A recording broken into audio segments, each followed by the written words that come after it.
नमस्कार दोस्तों, आप लोगों का स्वागत है डीएनसी चैनल में और मैं रिपोर्टर विनोद कुमार सिंह। और आज देश का सबसे बड़ा पर्व स्वतंत्रता दिवस है और उसके उपलक्ष्य में आज हम सब लोगों ने ठाना है कि यहाँ पर बैठकर कुछ अपने समाज के लिए कुछ संदेश देना चाह रहे हैं, जो कि हमारे समक्ष मौजूद हैं। भारतीय शक्ति चेतना पार्टी एवं भगवती मानव कल्याण संगठन के सब कार्यकर्ता मौजूद हैं और आज हम इन्हीं से स्वतंत्रता दिवस के उपलक्ष्य में इनसे हम कुछ बात करेंगे और इनसे पूछेंगे कि हम बहुत बड़ा पर्व है जो कि हम सब लोग हर्षोल्लास के साथ मना रहे हैं।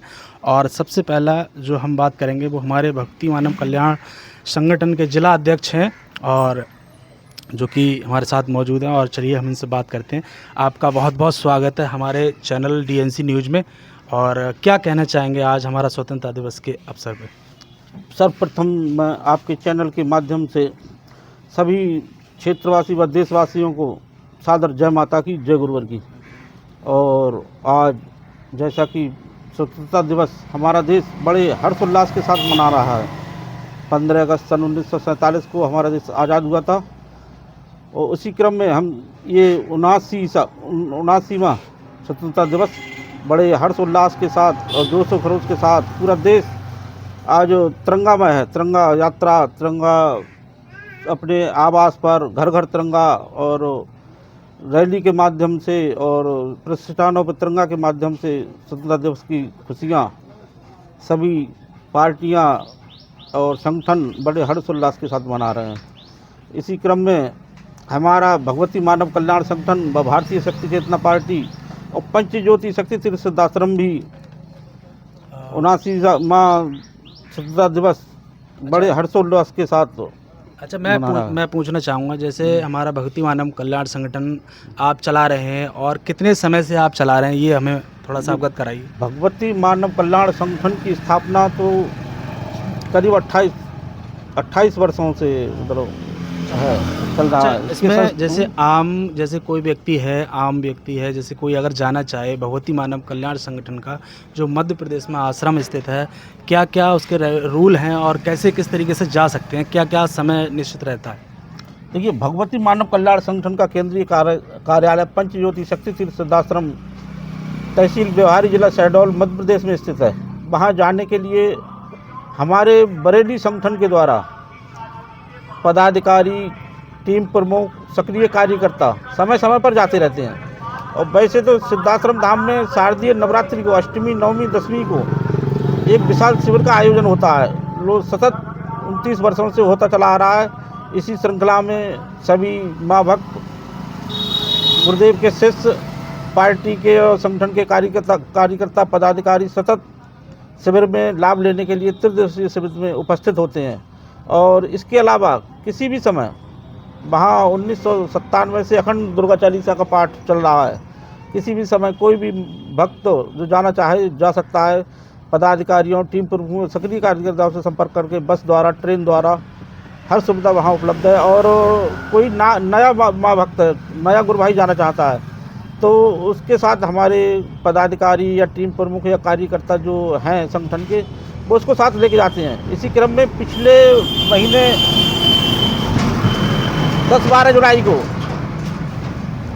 कई नए भक्तों को हम स्वयं लेके गए थे।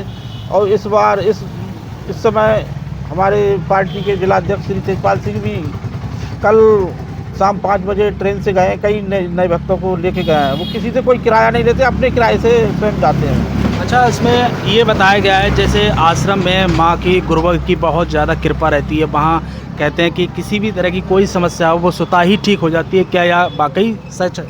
देखिए, हमारे पंचज्योति शक्ति सिद्धाश्रम के संस्थापक एवं संचालक एक ऋषि हैं, जो आजकल के साधु सन्यासी वो नहीं है। एक ऋषि परंपरा कड़ी है, ऋषि हैं। वो 18 से 20 घंटे साधनारत रहते हैं, ऋषि परंपरा कड़ी है वो। और वहाँ उन्होंने 15/4/1997 से अखंड दुर्गा चालीसा का पाठ प्रारंभ कर रखा है। एक विशाल गौशाला का निर्माण कर रखा है। चालीसा भवन में अखंड ज्योति 28 सालों से अनवरत प्रज्वलित है। अखंड कलश की स्थापना है जो विश्व कल्याण और विश्व शांति के लिए है। अब गुरुदेव जी की जो साधना है वो शिष्यों को, समाज के लिए समर्पित है। गुरुदेव कहते हैं मुझे इस जन्म में कोई साधना आराधना करने की आवश्यकता नहीं है, लेकिन मेरे एक एक क्षण की साधना चालीसा भवन का एक एक क्षण का लाभ सभी शिष्यों को समर्पित है। इसलिए शिष्य जो वहाँ श्रद्धा भाव से जाते हैं उन्हें अनवरत लाभ मिलता है। अच्छा, जैसे मैंने ये तो पूछ लिया, अब मेरा सवाल है वो आपसे। भगवती मानव कल्याण संगठन एक मिशन पर कार्य कर रहा है, जैसे कि मिशन का नाम जो है नशा मुक्त पूरा भारत देश हो। अब जैसे अपना मिशन तो हो गया ये, मगर शिक्षा, स्वास्थ्य और रोजगार भी होना ज़रूरी है, इस पे आप क्या कहें? ये भगवती मानव कल्याण संगठन और भारतीय शक्ति चेतना पार्टी और पंच ज्योति शक्ति संसाधन तीनों धाराएं मिलकर समाज पर सबसे पहली प्राथमिकता है नशा मुक्त। हमारा देश नशा मुक्त हो, नशा मुक्त देश होगा तभी समाज नशा मुक्त होगा। नशा मुक्त देश ही चेतनावान या ऊर्जावान समाज होता है। और शिक्षा और स्वास्थ्य की बात कही, शिक्षा हर व्यक्ति को अनिवार्य मौलिक अधिकार होना चाहिए, शिक्षा और स्वास्थ्य। पिछले आज़ादी से अब तक कहें सरकारों ने इस पर काम नहीं किया। वायदे तो बहुत बहुत बड़े करते हैं, लेकिन जो युद्ध स्तर पर कार्य शिक्षा और स्वास्थ्य पर करना चाहिए वो नहीं किया। हमारे गुरुदेव कहते हैं कि हर जिले में एम्स होना चाहिए।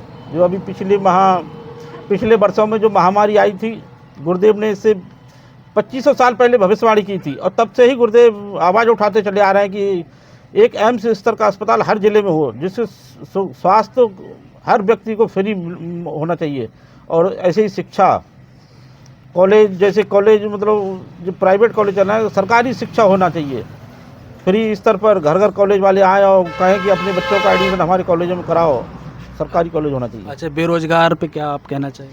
जब समाज नशा मुक्त होगा, मांसाहार मुक्त होगा, चरित्रवान होगा और शिक्षित होगा, तो बेरोजगारी की दर स्वतः धीरे धीरे कम हो जाएगी। सरकार इस मिशन पर भी कार्य नहीं करना चाहती है।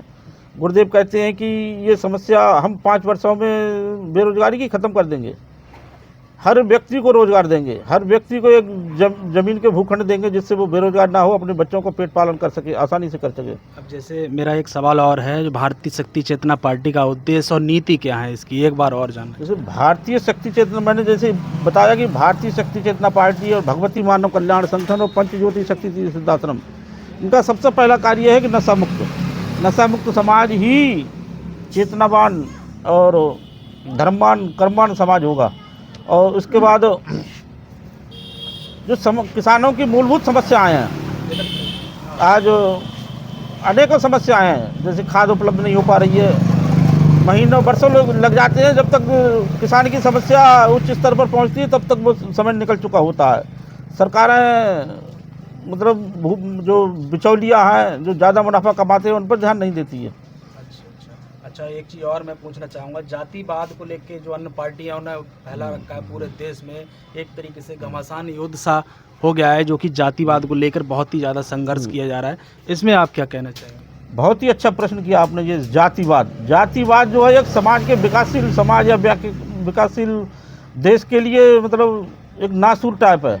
ये आज़ादी से अब तक जिन पार्टियों ने राज किया वो जातिवाद फैलाने की पूरी तरह से जिम्मेदार हैं। अब जब उसकी जातिवाद की फसल पूरी तरह से लहला रही है, समाज में द्वेष भावना, लड़ाई झगड़े दंगा हो रहे हैं, वो जातिवाद की वजह से ज़्यादातर हो रहे हैं, ज़्यादातर जातिवाद के और नशे की वजह से, शराब की वजह से हो रहे हैं। तो ये पूरी तरह से बंद होना चाहिए। हमारी पार्टी किसी भी धर्म, जाति, संप्रदाय किसी को भी मतलब बढ़ावा नहीं देती है। हमारी पार्टी और संगठन का पहला नियम यही है, अगर आप किसी जातीय संगठन के पदाधिकारी हैं तो हमारी पार्टी में आपको जगह नहीं मिलेगी, एक कार्यकर्ता के रूप में जगह नहीं मिलेगी। आप पूर्णतः नशा मुक्त, मांसाहार मुक्त, चरित्रवान और चेतनावान बनकर ही हमारी पार्टी और संगठन। सवाल जो हमारा है, जो संगठन है भगवती मानव कल्याण संगठन, उन्होंने एक समाज का निर्माण करने का आह्वान किया है कि हम समाज का निर्माण करेंगे। क्या नीतियां हैं जिससे कि समाज का निर्माण हो और हमारा देश जो है वो आगे बढ़े, क्या कहना चाहेंगे आप? ये हमारे आराध्य परम पूज्य सदगुरुदेव भगवान का लक्ष्य ही एक ही है, लक्ष्य कि नशा मुक्त समाज हो, मांसाहार मुक्त समाज हो, चरित्रवान समाज हो, चेतनावान हो, ऊर्जावान हो, तभी तो हम आगे बढ़ सकेंगे।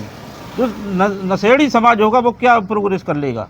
उन्हें नशा करने से ही, नशा से हजारों बीमारियां पनप रही हैं, एक्सीडेंट हो रहे हैं, महिलाओं की कितनी दुर्दशा हो रही है। जो शराबी आते हैं शाम को घर में लड़ते हैं, झगड़ते हैं, ना खाना खुद खाते हैं, ना परिवार के बच्चों को खाने देते हैं। तो ये नशा मुक्त समाज होगा। सरकार इस पर ध्यान नहीं दे रही है। सरकार, हमारे संगठन पार्टी की सरकार से मांग है कि पूरे देश को, प्रदेश को नशा मुक्त घोषित करें। अच्छा, ये धर्म रक्षा और व राष्ट्र हमारा लक्ष्य है बचाना, इस पे आप क्या कहेंगे? ये हमारी पार्टी का मूल लक्ष्य और संगठन का यही है, धर्म रक्षा, राष्ट्र रक्षा व मानवता की सेवा। मानवता की सेवा में कोई जाति धर्म संप्रदाय नहीं, मानव की सेवा, केवल मानव की सेवा है। हर स्तर से हम हमारे टीम प्रमुख और सक्रिय कार्यकर्ता घर घर जाकर आरती क्रम के माध्यम से, चालीसा पाठ के माध्यम से माँ की ज्योत जलवाकर उन्हें माँ की कृपा दिलाकर समाज को चेतनावान और समर्थवान बना रहे हैं। ठीक है, और हमारे साथ और जो मौजूद हैं कार्यकर्ता, उनसे भी थोड़ी सी हम बात करते हैं। आपका क्या नाम है, आप हमें बताइए। मेरा नाम संजीव कुमार सिंह, शाखा आंवला से, भगवती मानव कल्याण संगठन शाखा आंवला। और पार्टी में ब्लॉक का अध्यक्ष पद दिया गया है अभी फ़िलहाल में ही, और टीम प्रमुख का दायित्व भी मेरे पास मौजूद है संगठन में। टीम प्रमुख आप हैं? मैं टीम प्रमुख। अच्छा, क्या कार्य क्या होता है? अच्छा, क्या कार्य आप जैसे कर रहे हैं स्थापित, जैसे अभी समाज के? टीम प्रमुख का कार्य जो है घर घर जा कर के निःशुल्क, इसका कोई शुल्क नहीं है किसी प्रकार का, आरती पूजा वगैरह करवाना, चालीसा पाठ करवाना घरों में जा कर के, और माँ के गुणगान की शिक्षा देना, इन चीज़ों पर हमारा ये कार्य रहता है। और नशा के मामले में भी हम लोग शिक्षा देते हैं कि नशा मुक्त होना चाहिए, उसी परिवार में जाते हैं जहाँ नशा मुक्त हो। हाँ, नशा मुक्त हो, चरित्रवान हो, चरित्रवान व्यक्ति हो। अच्छा अच्छा। हाँ। अच्छा, इससे ये अच्छा, और दूसरी चीज़ धर्म से भी है, मतलब हमें जातिवाद से भी ये नहीं है कि आप किस जाति के हैं वहीं आरती पूजा होगी, किसी भी जाति के हो, समझे। इसे आरती अगर आप कुछ करवानी है या चालीसा पाठ करवाना है तो वहाँ हम लोग जा कर के करते हैं। जी, बहुत बहुत धन्यवाद आपका। और हमारे साथ में बैठे हुए हैं, आपसे हम कुछ पूछना चाहेंगे। आपका क्या नाम है, और आप हमारे दर्शकों को बताइए जो हमारे दर्शक देख रहे हैं। हमारा नाम है भारत सिंह, काम कर रहे हैं अभी? टीम प्रमुख बने हुए हैं हम और काम कर रहे हैं सही। चलो ठीक, बहुत बहुत धन्यवाद। हमारे सभी कार्यकर्ता मौजूद रहे, इन्होंने सब अपने जो कार्य हैं, अपने निर्माण के बारे में बताया, किस तरीके से ये अपना समाज में कार्य स्थित कर रहे हैं। दोस्तों, आप लोग देख सकते हैं कि आज हमारे समक्ष भगवती मानव कल्याण के संगठन के कार्यकर्ता मौजूद रहे, और इन्होंने अपनी अपने कार्यशैली जो है वो बताया, और समाज में सुधार कैसे कर रहे हैं। आपके सामने जो वीडियो है आप देख सकते हैं। और चलिए अब हम वीडियो को एंड करते हैं दोस्तों। जय हिंद, जय गरुड़ की जय माता।